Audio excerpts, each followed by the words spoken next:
all we do here, which is really talk about the business of restaurants. We're not talking so much about the cuisine, although I'm very curious to get into bread making, which I'm sure you'll talk to us a little bit about today. So welcome. Thanks, Will. Glad to be here with you. Can you tell me a little bit about the origin of Bob, your name, and also just really your family background and how you came to the studio here in Santa Barbara?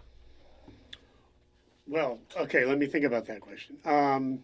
The origin of Bob's Well Bread really started when I was baking and we lived in Los Angeles, and we were calling it well bread in LA, meaning if I was baking out of my house in LA or baking out of my house in Los Alamos, that it would always be LA.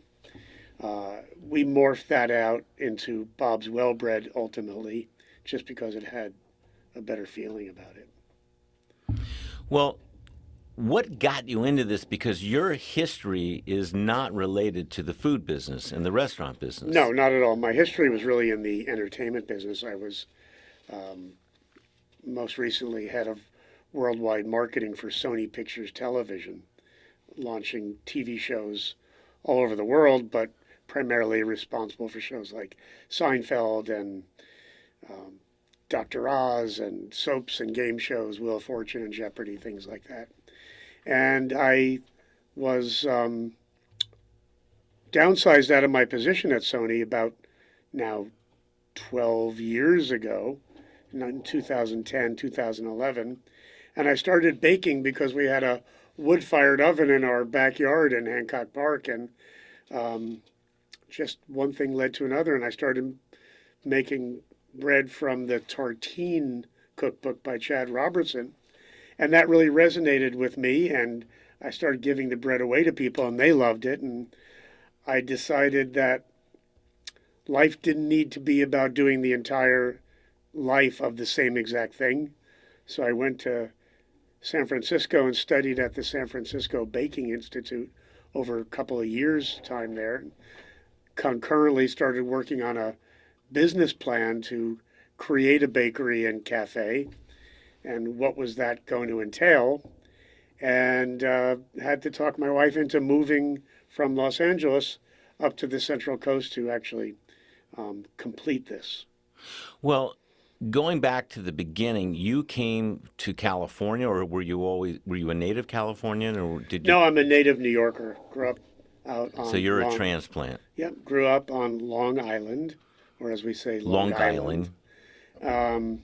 Moved to California to get into the television business, though, when I got out of college, In 1980. 1980. Yeah. So then you landed in this, world called entertainment. Did you have any direction at that point that you wanted to be in marketing, or you wanted to be in concept development, or No, I had what a happened business there? degree and a major in marketing, and I knew that I wanted to work in marketing in the business.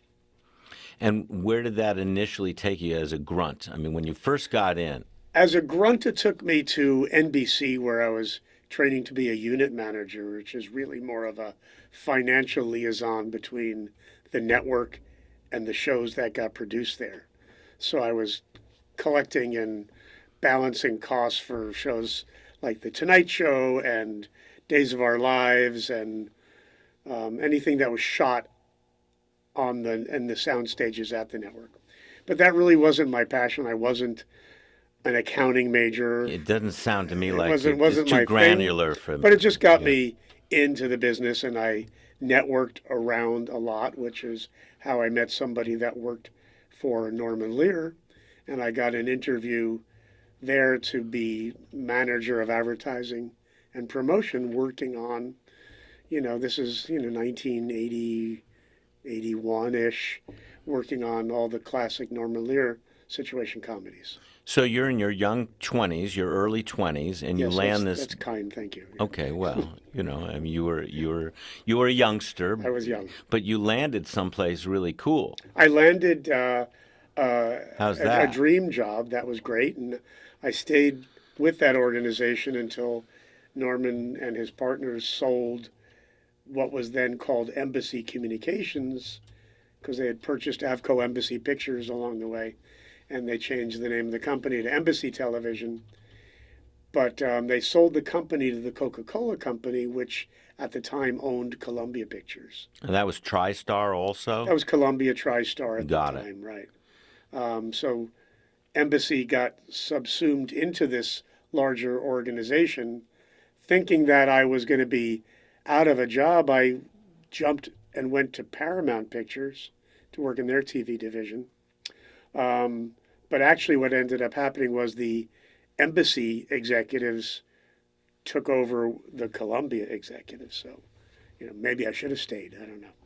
But that got you more into the whole marketing niche? Yeah, I got more into Not marketing into there. the creative so much as the marketing I just aspect of the creative? I went full bore into marketing, and I stayed in marketing in television for the next 30 years. Well, what's very clear now, today, if anybody goes to Bob's Well Bread in Los Alamos and Ballard, and hopefully more stores, as we'll talk about later, Yeah. is the marketing prowess. Because that's really what captured my imagination. I had never heard of you. And now you're wearing my sweatshirt. I'm wearing the sweatshirt. Can you see that, folks who are out there in, YouTube land? Otherwise, the podcasters can see my wonderful logo that says, well, it doesn't say Bob's Well Bread. It's, Nope, just an icon. And what's the icon represent? The icon is the center part, the trident, the fork with three prongs, is my great grandmother's Victorian bread fork.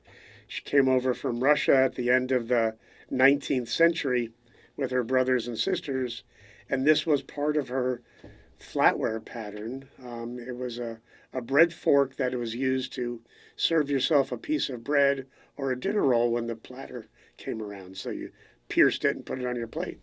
I guess it preceded tongs. I don't know. But it's certainly a branding Yeah, and component, right? when we were launching the bakery and developing the logo itself, I wanted something that could easily be put on sweatshirts and caps and wine glasses. You're and like the coffee Hard Rock mugs. Cafe of bakeries. Well, it's just, I believe in the power of a brand.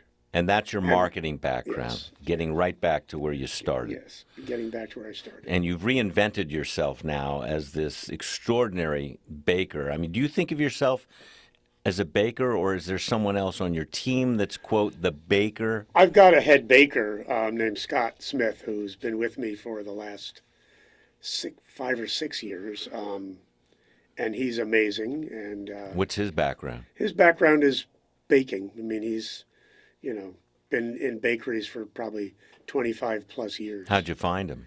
Through a headhunter. Okay. I had a previous head baker that was with me for several years that was ready to move on, and we live in a really small town, so it's not like I can put a sign in the window, head baker wanted. So Scott was sent to me by a head hunter in the restaurant business, whom you may know, named Brad Metzger.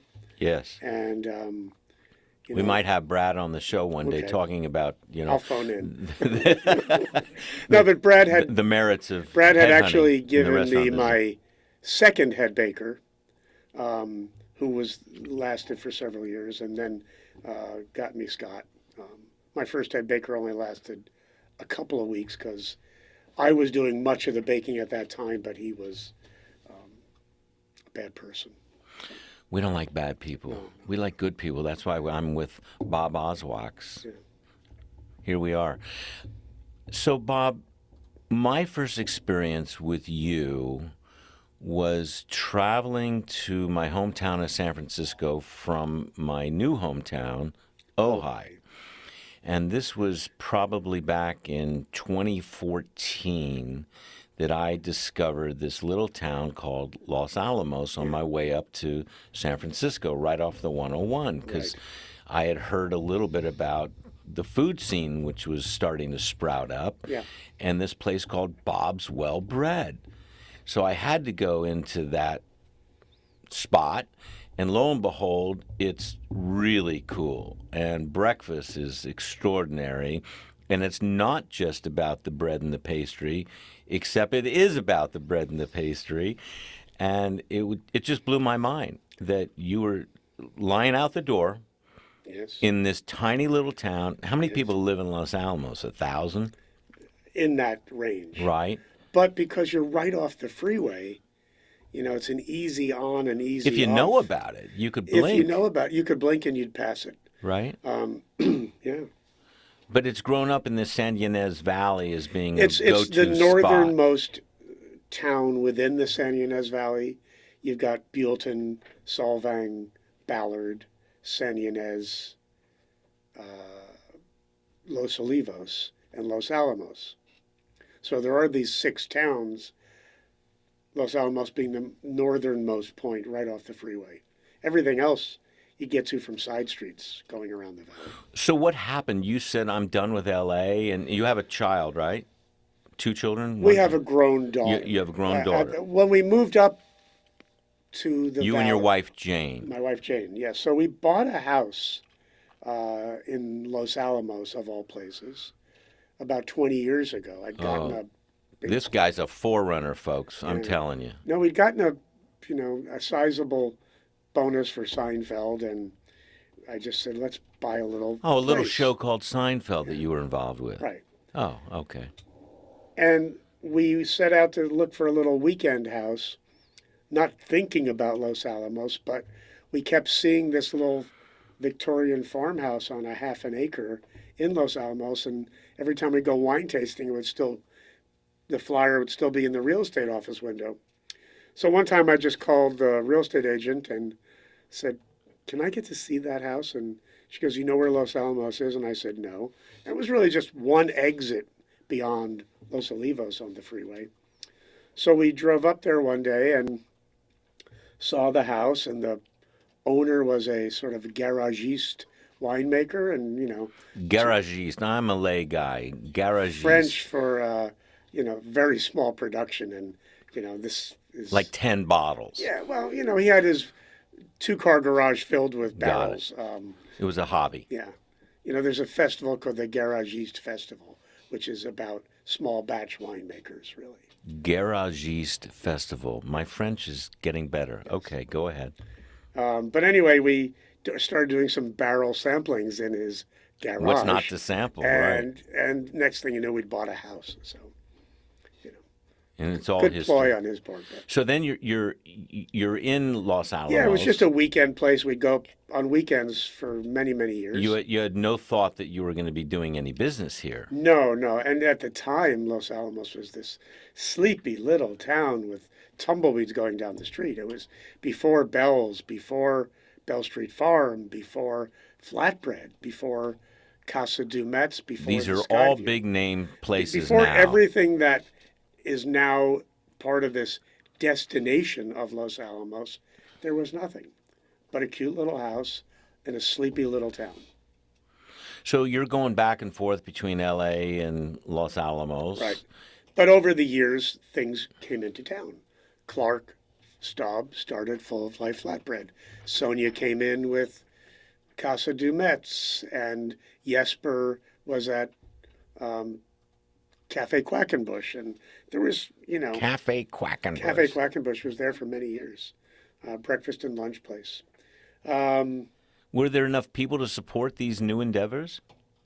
Or were tourists starting to then flock in from the wine really, country? Yeah, wine country tourists really what pushed it into being a full-time town. But it wasn't the Solvang Danish, people that No. were coming in. No, not at all. It's more sophisticated travelers Ultimately, who had yes. a palate. Once more places came in, I credit Clark with being the pioneer of opening up Full of Life Flatbread in a town like that. But, as more things came in, it became less of a risk, although everybody told me when I was getting ready to open a bakery, it's like, you sure you want to do it there? Are you sure you're going to be able to sustain several days a week, ultimately 5 days a week and all that? And you're right off the freeway, but you're not going to get people, and really think twice about it. And all those people now have obviously eaten those words. Well, the real estate had something to do with this also. So tell me about the building that you're actually in. Well, we had our eyes and our hearts set on this particular building. It's an old gas station from the turn of the 20th century. People love that. Yeah, it was a gas station that had been after it was a gas station and there was like 30 cabins on there. So in the turn of the century, probably only went 100 miles on a tank of gas. So you drive, you sleep, you eat, and you go to your next destination, however far you can get. Now you must have a supercharger on the property. We do have a charger, yeah. There you go. But when we found the building, it had been a biker bar that was closed for at least a dozen years. Perfect. Called Ghost Riders. And we set out to think that this would be a great place for a small country bakery cafe right in the heart of the wine country. So what else is on the property in addition to the main building? I think We've got a fruit orchard. A fruit orchard. We've got cottages. Cottages. We have 2 Airbnb rentals that we do, very nice traveler business with on weekends especially. And then we've got, tons of seating out there. So during the pandemic, for 2 years, we had nobody inside the bakery eating at all, but yet we're sitting there on a half an acre of land. So we had enough room for everyone to sit outside. And being blessed to be in the Central Coast in California, it became something that would work year round. So then you bought this property. How long had you been in your home prior to buying this property and saying to Jane, you know what, I think I want to open up the bakery here? Well, we'd had the house. We didn't live there yet. We were still living in LA. We had the house since 2000. This is 2010. So we'd been around Los Alamos for 10 years. We knew the valley. I knew I wanted to be, if I was going to open a bakery, I wanted to do it out of LA. I didn't want to be in the heart of Los Angeles with a bakery at that time. And compete with La Brea Bakery. Compete with La Brea and just compete with a big city full of people that at the time were very anti-carbohydrate. Which I guess today is still the same in a certain way. But people you've got a break lot of very successful bakeries now in LA too. Right. So what do you attribute the rise of... Is that a pun? Yes, the rise of the dough. There's a lot of dough in dough, too, I guess. Yes, I've gone from showbiz to dough biz. Yeah, you're in the dough biz, out of showbiz. Repeat your question. What do you attribute this whole fascination with artisanal bread? Is it Nancy Silverton? Is it Tartine after that? Well, I think Nancy Silverton and Chad Robertson from La Brea Bakery and Mozza and Tartine, respectively, were pioneers in the artisan bread movement. Just, it's called wet dough, where you're not kneading the dough because you're talking 80% hydration. So the dough gets folded. It keeps your bread fresher longer. It makes it more digestible. But I think they were the parents of the artisan bread movement. And there's been, many, many successful bakeries around the country that have opened and probably attribute some of their success to them as well. Is it coming primarily from the California world, or is it coming from the Midwest? Is it coming from the East? I think it's coming from all over. I mean, if I'm it's a European member of tradition. the Bread Bakers Guild, and there's wonderful bread bakers and bakeries all over the country. And I think what all of these bakeries have in common is really these old world techniques, making bread the way it used to be made hundreds of years ago. Bread's been around for thousands of years. It's 3 ingredients: flour, water, and salt. It is the but staple. It's that magical process of fermentation that takes these very basic ingredients and transforms them into something wholly different.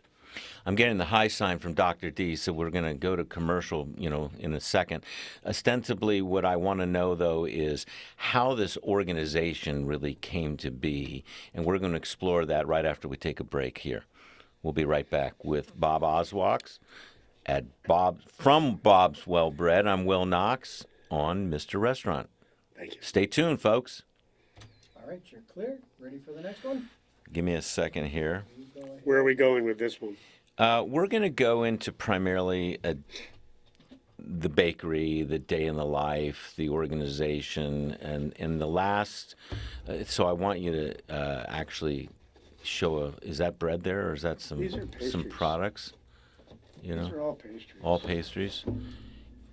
Can you? All pastries. So we go up on YouTube, but it's primarily still podcast. So for people to see the visuals, what do you think? Pod and video. Pod and video. You'll So see it on YouTube so with video, so yeah. Bob can, if I say to He Bob, can do it a little Bob, bit you brought a slower. few goodies with you Yeah, today. but you have to do it like Carol and Merrill from the Let's Make a Deal. Exactly. Do I Door stand behind up? door and- number 3. Do Yeah, you- stand do- in front of the Do curtain. you want a napkin? I can get you. Let me get you. It's just everything is sticky. All right, very good. Oh God, I still remember Monty Hall. I'm friends with his daughter. I worked with her at Sony. Oh really? Her name is Sharon. She actually has a place right here in the Mesa. Lovely girl. He was something else. I got to tell you, he was just like for that show. He was perfect. Oh yeah. Just perfect. He had really a very unique voice. I really liked his voice. Okay. Okay, so now after this break, we're gonna have One more. and then on that, after coming out of that final, we'll go into your development and what's on tap. You okay with that? To talk about it? What don't you want to talk about? Because we are, in some way, not pitching, but if anybody's interested in getting involved. I mean, is that good? That's fine. Yeah. Okay. Okay. I mean, we can't necessarily do an if. Tell you what my last meeting was about. But Okay. All right. Good. not on the air though. Not on the air. Okay. Good. Here we- Off the air. In 3, 2, 1. Yum, yum, yum. We're back with Bob's Well Bread, Bob Oswaks, the founder. What a treat to have you today. And I see you've actually brought a couple of treats with you. You've spoiled Yes, I brought us here in the boxes studio. of pastry. So Boxes of pastries. last time we did this, I brought bread. This time I brought some morning buns. Oh my gosh. How does one person consume that? Very lovingly. And it takes a little while to consume it because it's a big, It's a big deal. big ass morning bun. Yeah, that'll get you into the evening, without a doubt. How does something like that come about? Tell me how you really operate the whole concept of the operation, the organization. You're not running every single thing, are you? Or are you delegating to certain Well, people? you've got to delegate. You're a when you hands-on get, guy, though. Before we opened the Ballard location, I was very hands-on. I'd, work with the bakers, baking many days, doing bagels, English muffins, baguettes, many of our breads. But as we grew, and especially because opening up the Ballard location necessitated my letting go of many things. Because you have left staff there. I have more staff. Oh, you have more staff in Ballard? No, I've more staff cumulatively. I have a smaller Out of the two smaller units. setup in Ballard because we don't bake in Ballard. Everything gets baked out of Los Alamos and driven down to Ballard as soon as it gets out of the oven at 6 in the morning. And No, how actually, far- 5:30. Is that about a half-hour drive? 15 minutes. Got it. Yeah. The way I Totally drive. different trade area. Yeah. No, it's Los Alamos is where we capture the tourism traffic. People coming off the freeway, coming to visit us, or people that make a destination. But what happened was that Los Alamos got so successful, and as you mentioned, the line out the door, which is a daily occurrence, we found we were losing a lot of the locals who drive by and say, hey, look at the line, let's keep going. But you're closed in Los Alamos, what, Tuesdays Tuesdays and Wednesdays? both locations. Both Tuesdays, locations. Yeah, both Okay. locations are Because that's when open there's really, Thursday through Monday. the traffic is there then. And by opening in Ballard, we were actually able to recapture the local business because Ballard is sort of this epicenter of the valley off of a major street that cuts through the valley baseline. So you get them, you've got Los Alamos 5 minutes in one direction, San Ynez 5 in the other, Solvang 5 in yet another direction. And so it's easy for all the locals to stop in real quickly. Because Ballard, really nobody knows about. There's only 500 people that live Yeah, in the town of a Ballard. very small town. It's got a chapel, a cemetery, a couple of churches, And a a famous school, right? The 120-year-old Ballard Schoolhouse cool is that? is still in operation, and then it's got the Ballard Inn, which is also a destination property. So for those of you who've never been to the region, it is a stunning spot to drink, to eat, to consume wine, to taste fabulous bread. So tell me again how this bread making starts. Does it go at like at 2 a.m? And also, actually, I'm really not very knowledgeable at all about most things, except maybe a little bit of business here and there. But the dough, where you make all your money, the starter, the mother. What's that about? I've heard that term used, and I don't really understand the mother. And you have They to call it feed the the mother mother. because each day you take a piece of the mother that you mix in, and That's your formula. yeah, that's a formula. You have, depending on how much bread you're making, you need so much starter, which is a portion of the mother that gets remixed into fresh flour, water, salt. That's Again, it. bread is flour, water, salt. The mother is the yeast component, but it's a natural fermented yeast. So we're not using Fleischmann's or the little packets that people might put into bread to make bread fast, because the yeast will activate quickly. But in this case, it's a natural starter, which is how you make sourdough. You control the fermentation by how often you feed the starter. You feed the starter once a day, and you have more of a true sourdough. And you feed the starter twice a day, and you get more of a lactic fermentation, and you have a more mellow aroma and So it's all flavoring. chemistry, which I It's failed all in high chemistry, school. which Okay. if you asked me years ago, what would I need to know better to excel and exceed in this career, I would have said math and science, because they're using algebra all day long to create your formulas.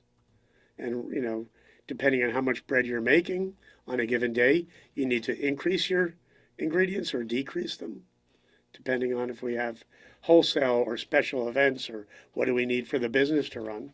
What are we needing to sell for 2 bakeries? So it goes up and down on a daily basis. And this is yeast, the component that you're adding? Well, no, Or bread is flour, water, salt, and yeast, but our yeast is flour and water because it's but what you're fermented. feeding on a daily basis, You feed what it do you more feed it? flour and more water, That and a combination. portion of the existing mother. Okay. So you're taking, say, 20% of the mother, and then 80% of water and flour. And that's what's really proprietary to Bob's Well Bread.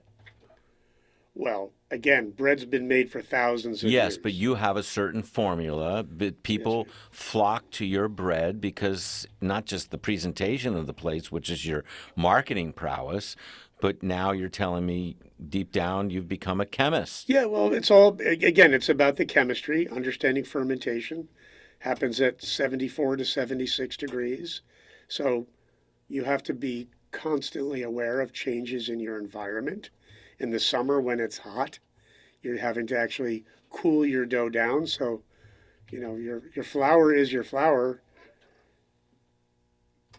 You can't change that. The room, you can hopefully change the temperature depending on how good your air conditioning is, or how often or not the doors are open. And if your air so conditioning the goes big out, you got a variable problem. is your temperature of your water. I So see. when it's really hot, you're using cooler water so you can get your optimum 74 to 76 degrees for fermentation. And when it's really cold, you're going to use warmer water because the room is cold, and the flour is cold, and you need to get again. You have the most control over the water temp. And this then has no effect on the pastries. This is primarily only about the bread, Well, no, I mean, the mother. You do need to control your temperature when making pastries too, because you're dealing with flour, water, and butter in the pastries. So if the A butter lot is of too, butter, I'd if the say. butter is too warm, you won't get the proper lamination, which is the layers of dough, butter, dough, butter, dough, butter. What is your most successful bread of all the breads you carry? I would say our pain levain is our signature loaf. It's a whole grain sourdough, a rustic country loaf that we actually stencil the logo on. My wife will not eat gluten. She loves your gluten-free bread. That's good too. She just says, I got to go to Bob's for the gluten-free bread because she can't get it very many places. Right. So she's got it in the freezer now. It's taken up a whole portion Section. of our whole section. We call it the Bob's Well bread section. And we'll make room for more. Okay. Yeah, well, I'm getting fat just looking at it right now. We're going to take a break and come back with Bob Oswaks, Bob's Well bread, which is just making me really hungry. And for those of you out there who don't know, go. Bob's Well bread, Los Alamos and Ballard. And if you live in New York, come out to California, go to Los Alamos or Ballard. You'll love these little towns, and it really is the real deal, and so is Bob. We'll be right back. Very good. All right. So let's go on to the next one. You good? Yeah. Huh? 3. He's a natural. Move back closer to your mic there. You Sorry. don't want to be too far off. I don't. We're barely looking at the camera, which is great. Yeah. So is it showing up? Oh yeah, looks good. Okay, looks good. 3, Yeah. 2, 1. You're live. I'm live with the live dough master, Bob Oswaks, Bob's Well bread. I'm telling you, it's an incredible experience to go to your stores because, yes, it's retail, but it's just yummy. I mean, the breakfast I've had there is great. I crave the muffaletta sandwich because I can't get that. I think that's an extraordinary sandwich. I'm not supposed to be eating all this stuff. But, Bob, you really, turn it on not just in your bread making, but your menu, your restaurant too. So Right. you have a combination of a wholesale bakery or not? Or is it just Wholesale retail? is very minimal to our business model. It just isn't something that is required for us to reach our numbers. And wholesale is one of those things where, you're working twice as hard to make half the money. So it's not, and unless you go after it 100%, it doesn't pencil out, especially because of what people are paying and then how are they getting it. Like the wholesale we do right now, people have to pick it up. I can't afford to do wholesale and deliver it. Well, it's kind of an experience to go to the old, town bakery, isn't it? It's kind of a Sure. community, thing to sit there and, have coffee, pick up a loaf of bread, get Well, a pastry, and that's schmooze it with becomes like people. a third place for many people. It's not where you work, it's not where you live, but it's the place where you're comfortable and you can hang out and you can meet your friends and you can stay as long as you want. So that was by design then. Third place concept by design.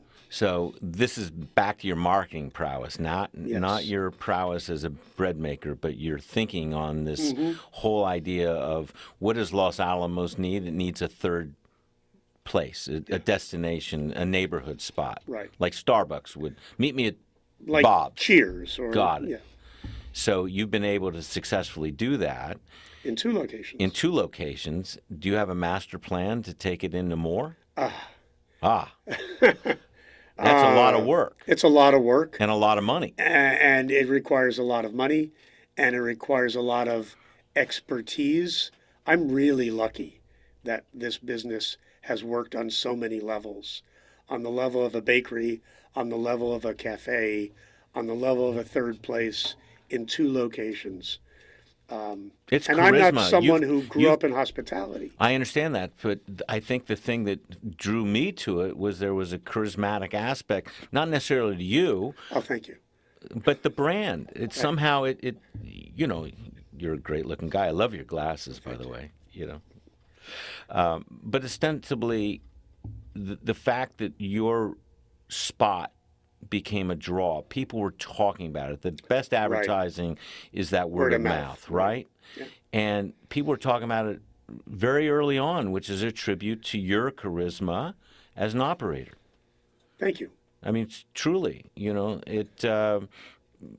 it's not for everybody to turn off a highway and go into a little town and seek out this joint, but it's cool, folks. And I think the idea that you could replicate this, I believe it's scalable, but Yes, it takes I think the scalability is there takes good to manpower. create little community epicenters along the Central Coast. Could we be in Paso, Atascadero, San Luis, and Arroyo Grande to the north? Absolutely. Could we be in Santa Barbara, Montecito, Summerland, not Ojai, to the south? Absolutely. He says not Ojai because in Ojai there There's a happens to great be a bakery. great baker there, and hats off to Kate's Bread. Right. But nonetheless, there's a big world out there. There's a big world, and there's communities, and I hear it all the time, either from developers within these individual communities or from the people that live there, like, can't you come to Carp? Can't you come to Summerland? Can't you come to Ojai or wherever? Because they know that they and their community would welcome and support something like we've And they're developed. starved, excuse the expression, for this quality, artisanal, bakery, cafe environment. And unique product and environment that we create. And the environments are, probably a testament to my wife and I working together to create visually the space that gets people to keep coming back, as well as our creating menus and menu items that resonate with people, and having a great baker and a great head chef and executive chef that helps us design dishes and menu items that look great, taste great, and sell out. I mean, we have maybe 15 weekly specials that we do, but we rotate them so each one gets, 3, maybe 4 times a year into the rotation. We're cognizant of special events and holidays, so when Mardi Gras is coming, that's when we bring out the muffaletta. When Easter is coming, that's when we bring out the lamb dip sandwich, a take on the French which will dip. then bring people like me back because I want to know Sure. what's going on, Or people what's just say, new. when you're bringing back the meatloaf, or this week was a tuna melt. And, it's a basic thing, but our menu has been crafted around the bread so that it can be the simplest of meals, but if the bread is great, it helps make the dish work. Well, it's very relatable. It's not so highbrow. It's something that everybody can somehow, get their teeth into, excuse the expression. yeah. I think the first time I was there, I had an egg dish that was in a jar. Egg in a jar. Egg in a jar. One of our signature dishes. I didn't know what the hell that was, excuse Yeah. the expression. It's You know? No, it's a great dish. It's it's purple. I'll have that, It's but I don't know what it is. purple pureed mashed potatoes mixed with Gruyere cheese, topped with a little creme fraiche, poached egg, and some bacon lardon. We give it to you with toast soldiers, which is toasted sourdough that's cut into sticks. So you dunk the stick in and get a bite of the entire My dish. doctor loves you. Yes.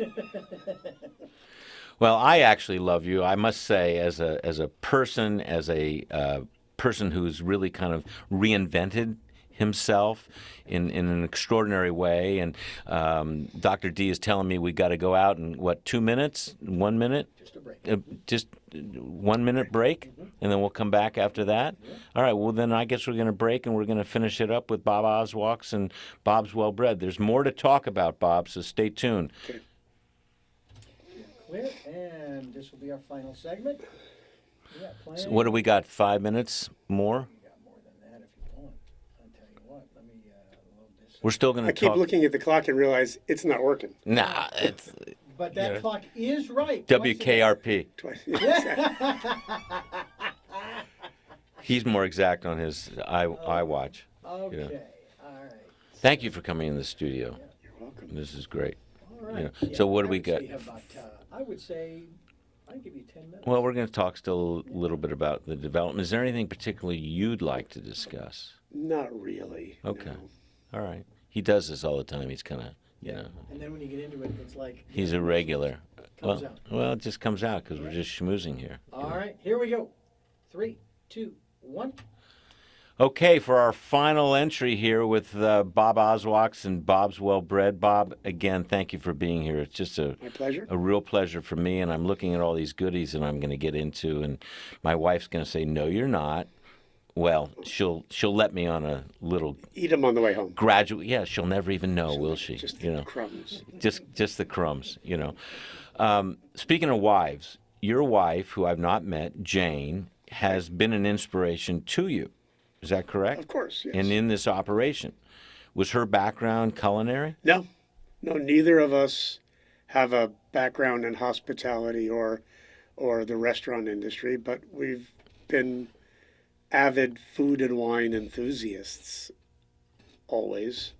Lots of dinner parties and, parties in general and, eating out, enjoying good food and wine. Does she bring any type of propensity to jams and Oh, yeah, no, she marshmallows ma- and yeah, some of those goodies? Right, that are thank you in for there? the cue. No, she doesn't work in the bakery, but she works on the bakery. So, she'll do a lot of the admin things of ordering and making sure that all the wheels, are working together. But she does, some of our artisanal touches that she makes all of our own jams, and she makes all the marshmallows we use in hot chocolates. And How'd that come about? Marshmallows. didn't want to do whipped cream, and she started making them for fun one day, and we put them in, and just people liked having a handmade marshmallow in their Well, drink. it's a very eccentric spot. That's what I think is part of its attraction. It's a real regular spot that anybody can, on one level, just say, okay, it's just a bread spot. I'll go get a pastry and a coffee. But if you really start to get into it, you'll see some of the artisanal marshmallow and the marmalade and those elements that really kind of ratchet up why it's a special spot. Yeah, I agree, and it being that concept of a third place, it can be whatever you want it to be. So if you're just a traveler and just looking to get off the freeway for a cup of coffee and a loaf of bread or a pastry, that's great. You could be that same traveler that knows about us and you want the ham and cheese on baguette sandwich. Oh, I was in there one day, and these guys, I was on my way to San Francisco, and I saw these guys I knew from Ojai, and I said, what are you doing here? Are you going your way up to San Francisco? Oh, no, we just come up to Bob's for the day. They just made it a trip, and it's a good hour and a half from Ojai. Sure. It's a good, No, good distance. We're very fortunate that we've become a destination business. So in building that business, what's the real challenge now going forward for you? Consistency. Because you're behind the counter and you're in the kitchen and you're making sure that everybody's doing this, that, and the other. I'm sort of the Chief cook ringleader. and bottle washer. So I'm trying to make sure dishes are coming out of the kitchen looking good, customers are getting the right attention that they need. We're protecting our staff and everybody in a time where there's variants of a COVID that are still out there, and some people are anxious or nervous about going in to public places. Making sure, I can look at the pastry and I can look at the bread, and if it's off on a day, I can tell that it's overproofed or underproofed or whose hands were on something to, affect its It's that shaping and delicate that scoring. you can see it. You can't follow a certain formula of 2 minutes in and 30 seconds out. Again, because it's all about chemistry right. and knowing what's going on a given day, it varies day to day. But that's the great thing about creating something artisanal. It's never going to be exactly the same. And hopefully it's never going to be tragically or, really off. But when you're making something with your hands, there's a bit of a magic to it, and every day is another opportunity to get it right or fix something that was not right. And or keep doing the awesome job we always do. So I'm a restaurant business guy, and that's what Mr. Restaurant's about, is really tracking the business of restaurants. And I'm looking at you and I'm going, this guy could really roll this thing out. And yet it's easy in ideation, but not so much to implement. People think it's an easier idea than it is to roll it out. And going from one bakery to two is it's more than 1 + 1 = 2, in terms of the work. It's incredibly difficult to manage two of them because you're doubling up, your front of house staff and your kitchen staff and your dishwashing staff. And this from being in the hospitality business the last several years is that it's harder and harder to get labor to acquire and retain quality labor. So many restaurants went under during the pandemic because they did, we're fortunate to be in a place where we could serve outside for 2 years, didn't affect our business whatsoever. Not so fortunate for other businesses. Can you open up, let's say, unit number 3 with the bakery capacity that you have? We could probably Can get you bake one for more one more unit? Small local shop Okay. out of our existing oven and storage and staffing. And ideally, where would that be? Carpinteria or Montecito? Santa Barbara? I would see South County before North County, personally. South County being in Santa Barbara. Santa Barbara, area, Montecito, Carpinteria. that world. Could be the next. And Don't quote me on that. Well, I have a unit for you now. Yeah. Because that's a tough deal. Even if you identified, the town you want to go into, then you got to raise the money. You got to get the staff. And how does one owner operator now manage 3 of them? So that's the key, because you don't want to be that guy. I can't be that guy. I think the business would benefit from a seasoned hospitality person to come into the mix that knows all the things that I don't, knows all the traps that I luckily avoided, most of them. But, I think that there's efficiencies and ways to operate that someone that is far more knowledgeable and experienced than I can bring to the table. Well, if there's someone out there in podcast Zoomland, call me. Okay, where would they call you? At the store? At the store. Yeah. Okay, so We'll go to start Bob's there. Well Bread, in Los Alamos or Ballard. Ask for Bob. Okay, and There's only one. If you're looking for a really great gig and you're the type of guy that can operate multiple gigs, you're the guy to talk to Bob. But with that in mind, if you truly want to grow this thing, which I assume you do, you're at a point in your life where you're saying, I'm on to the next frontier. Not that I want to leave your world of Bob's Well Bread. You want to grow Bob's. Oh, yeah, I think I want to grow it. Right? It's a great vehicle. Sure. So the key here is to get an infrastructure that's really behind you. So the business aspect of growth is what's interesting to me. Opening Ballard was really proof of concept. And it proved itself out. It proved itself out very early. It's making money. The model of Los Alamos and Ballard, where we can have a smaller overhead in Ballard because we only added a few extra people to make all the extra bread and pastry, made the business. It was efficient. Made efficiencies and profitabilities that weren't present when there was just one. So now, let's say adding a second or third, rather, and a third will even help with that as well. There's better buying power as well, right? So having that quote group that already owns and operates emerging, I call you an emerging brand, right? And an ideal for you would be to have a quote larger company come work with you, and you oversee the overall. Marketing. Not day to day, but the marketing. Yeah. Okay, and how do we take this thing and really put it on the map? Yeah, I think that would be a good next iteration to work towards.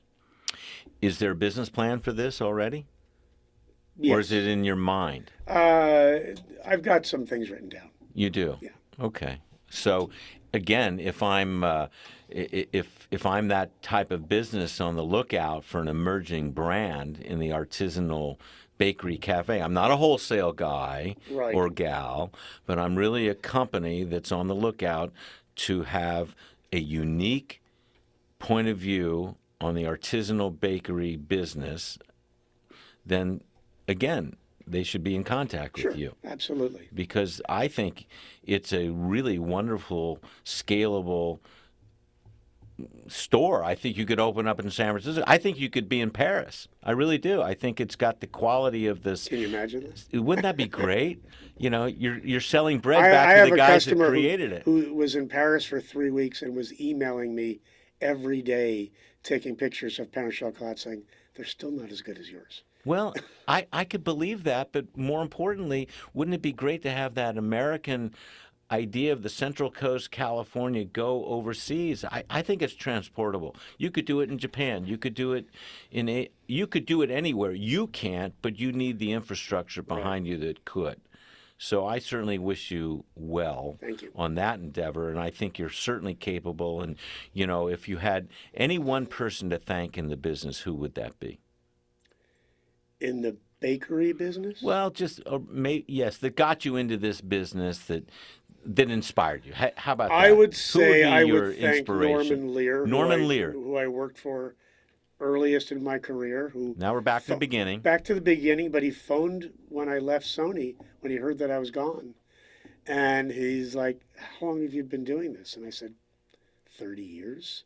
And he said, "How long were you at Sony?" And I said, 11 or 12 years. He goes, his comment was, "Over, next," meaning that life isn't about doing the same thing for 40 years, but it's about finding something else you're passionate about. And he certainly has been an archetype for that. Absolutely, he has in his life, and it influenced me in reinventing myself. Well, you reinvented yourself, and that inspired me. So thank you so much, really, for your Thank you, time. Will. Appreciate You really are an inspiration, because you have successfully transformed yourself, and I wish you nothing but the best. And folks, I'm telling you, don't walk, don't drive, run like hell to Los Alamos and Ballard to Bob's Well Bread. I'm telling you, it's a great experience. Over and out. See you Thank you. next time.